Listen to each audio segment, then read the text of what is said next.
To 71 countries and slept in hundreds of hotel beds. And for the very first time this summer, I was sleeping with uninvited guests, bedbugs. As you're sleeping, it's their time to wake up, and they, smell CO2 from you, from exhaling, heat from your body, and that attracts them in. Sorkin says he's recently seen a rise in bedbug infestations in the U.S.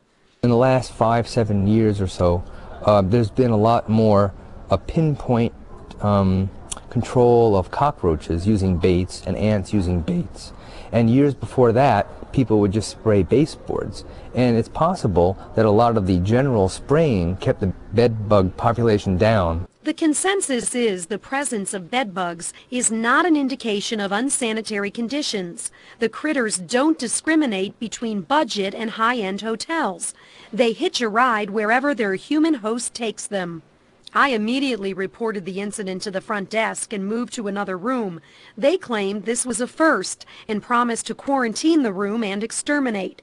5 days after I returned home, I developed an allergic reaction, but the rash eventually cleared up. I don't think bed bugs have been associated with any, important human disease. I mean, they're more of a nuisance. Stephen DeCastro is a New York lawyer who specializes in housing and hotel matters. Okay, if a traveler's at a hotel and wakes up being bitten by bed bugs, at the very least, they should get their money back. DeCastro is representing a Pennsylvania businessman who stayed at a New York hotel and woke up with hundreds of bites. If the hotel knew about this bedbug problem and didn't do anything about it, then they could be liable. Case in point, 2 Mexican businessmen who claimed they were bitten at the Helmsley Park Lane Hotel in Manhattan reportedly settled their lawsuit for $150,000 this summer. So what are the telltale signs your hotel room is infested?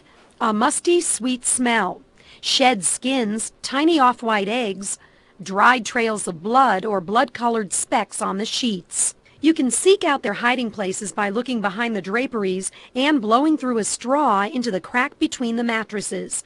Also, look behind pictures or wooden and wicker bedstands. Since bedbugs like to crawl on wood, use a metal rack for your luggage if it's available. One last thing before you check out of your hotel.